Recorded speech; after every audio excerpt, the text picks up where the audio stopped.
उत्तर भारत के घने जंगलों के बीच बसा एक छोटा सा गांव था, पैरागढ़। दिन के उजाले में यह गांव बिल्कुल आम लगता था, लेकिन जैसे ही सूरज ढलता, पूरा गांव किसी मरे हुए शरीर की तरह शांत हो जाता। न कोई बाहर निकलता, न कोई आवाज, न कोई रोशनी। ऐसा लगता था जैसे सूरज के साथ साथ गांव की जिंदगी भी डूब जाती हो।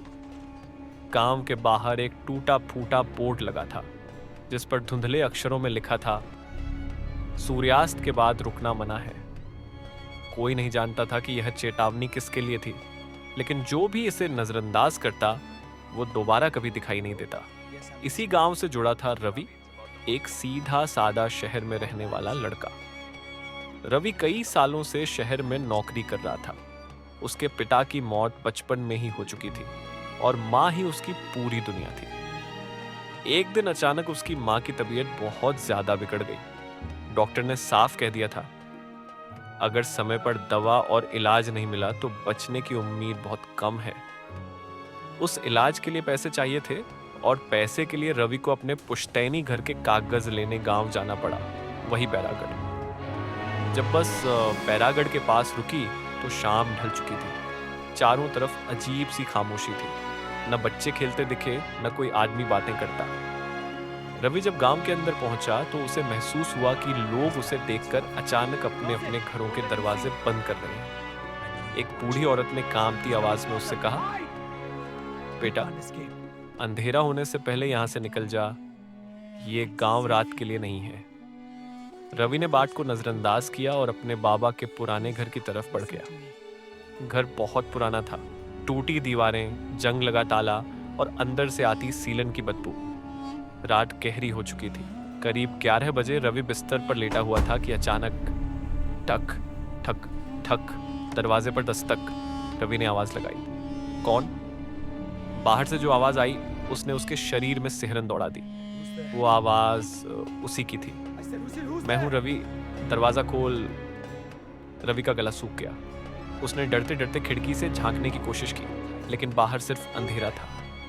अचानक दीवार पर एक साया रेंगता हुआ दिखाई दिया, लंबा, टेढ़ा और अस्वाभाविक। उसी पल पास के मंदिर की घंटी अपने आप बजने लगी। हवा तेज हो गई, दरवाजे खिड़कियां जोर जोर से हिलने लगी। रवि पूरी रात सो नहीं पाया। सुबह होते ही वो गांव के सबसे बुजुर्ग आदमी हरिराम काका के पास पहुंचा। काफी पूछने के बाद हरिराम काका ने जो कहानी बताई, उसने रवि की रूह हिला दी। करीब 20 साल पहले गांव में एक लड़का रहता था, मोहन।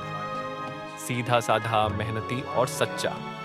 लेकिन गांव के कुछ लालची लोगों ने उस पर चोरी और काले जादू का झूठा इल्जाम लगा दिया। बिना सबूत, बिना सच जाने पूरे गांव ने मिलकर मोहन को पीपल के पेड़ के नीचे बांध दिया और जिंदा जला दिया। मरते वक्त मोहन चीख चीख कर बोला था, मैं निर्दोष हूँ, मैं हर अमावस लौटूंगा और इस गांव का सच बाहर लाऊंगा। उस दिन के बाद से बैरागढ़ श्रापित हो गया। हर अमावस की रात कोई न कोई गायब होने लगा। बच्चे बीमार पड़ने लगे और जिसने भी सच छुपाने की कोशिश की, उसकी मौत हो गई। उस रात अमावस थी। जैसे ही अंधेरा फैला, गांव में अजीब घटनाएं होने लगी। कुत्ते रोने लगे, हवा उलटी चलने लगी, पीपल के पेड़ से खून की बूंदें टपकने लगी। रवि किसी अनजानी ताकत से खिंचता हुआ पीपल के पेड़ तक पहुंच गया। वहां मोहन खड़ा था, जला हुआ चेहरा, खाली आंखें और टूटी सी आवाज। मोहन ने कहा, रवि, तू ही मुझे मुक्त कर सकता है। तभी गांव वाले मशालें लेकर वहां पहुंच गए। सबके चेहरे पर डर था, लेकिन उससे ज्यादा गुनाह। मोहन ने सबसे बड़ा सच बताया। रवि का अपना बाबा ही मोहन की मौत का असली दोषी था। उसी ने गांव को भड़काया था। मोहन बोला, या तो आज सच सामने आएगा या ये गांव आज खत्म हो जाएगा। रवि ने सब कुछ रिकॉर्ड कर लिया। सच सामने आते ही हवा थम गई। मोहन का शरीर राख में बदल गया। सुबह सूरज निकला, गांव आजाद हो गया। लेकिन कहानी यहीं खत्म नहीं हुई।